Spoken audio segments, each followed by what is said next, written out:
Hey, what's up, folks? I'm going to review Paddington in Peru, and it's kind of funny that I'm reviewing this having just reviewed this horror film Street Trash, which is this splatter filled gore fest, and now I'm talking about this cute little bear who just wants to spread kindness and eat marmalade.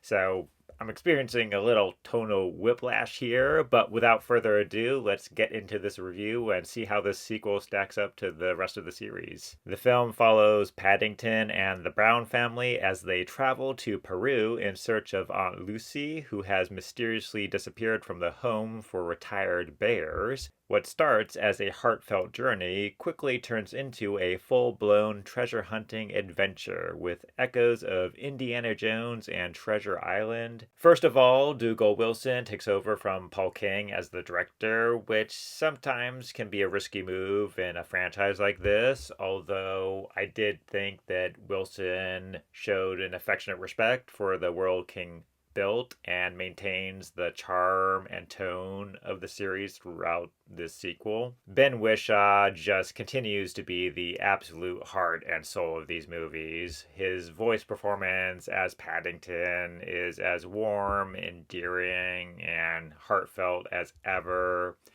He just has a real knack, too, of capturing Paddington's endearing clumsiness, which, of course, leads to some hilarious mishaps.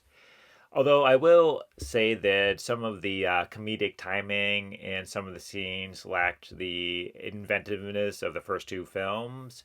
That said, there are plenty of moments that had me chuckling. Emily Mortimer steps in for Sally Hawkins as Mrs. Brown. I did miss the eccentric sweetness that Hawkins really brought to the role, but Mortimer does hold her own. She brings a gentle maternal warmth that I thought worked very well. And of course, Hugh Bonneville returns as Henry Brown. His risk analyst character is just hilariously out of his depth in the jungles of Peru, which makes for some great comedy. Speaking of welcome returns, we get a brief but lovely cameo from Jim Broadbent as Paddington's dear friend, Mr. Gruber. It's a small touch, but it was nice to see him back. We also get some new faces and characters, including Haley Atwell as Madison, Henry Brown's adrenaline-loving boss, and I enjoyed her scenes very much. She's this over-the-top executive who believes that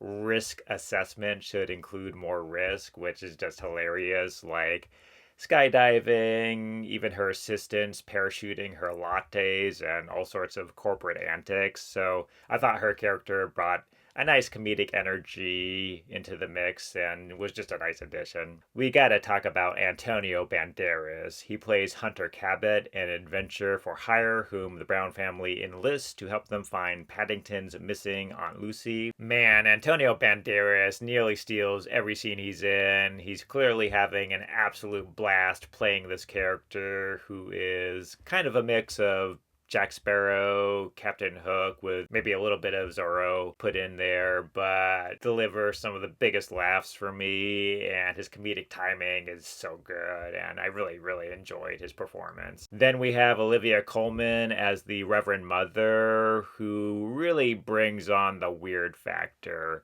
Her scenes are just delightfully surreal, almost Monty Python-esque in their comedic energy, just in the way they poke fun at authority figures in the most absurd way. I enjoyed the story. It was very heartfelt and even moving at times, beneath all the treasure maps and the jungle escapades. It's really a story about belonging and identity. Paddington's journey isn't just about finding his aunt, it's about discovering a deeper meaning of roots and family. And the film, really beautifully captures how heritage, goes beyond just biology or ancestry. It's about the connections we make and the love we share, even beyond species in this case. And so it's totally classic Paddington, right? It's heartfelt, sweet, and, even a little bit profound. And of course, what would a Paddington movie be without marmalade? And rest assured, there is plenty of it And even one of my favorite sequences in the movie involves Paddington using a marmalade sandwich during a high stakes moment, which is pure slapstick gold. So, how does Paddington in Peru stack up against the previous two films? Well,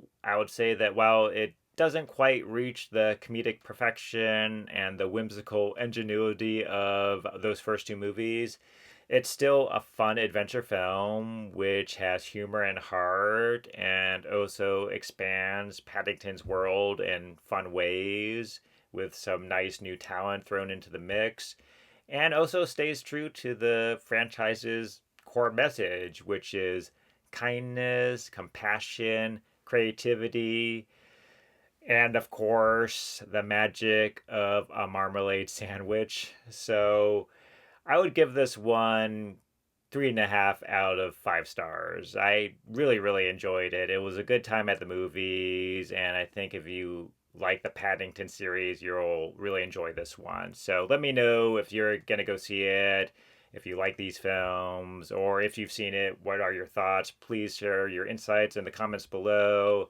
Don't forget to like and subscribe, and I'll look forward to seeing you next time here. All right, bye.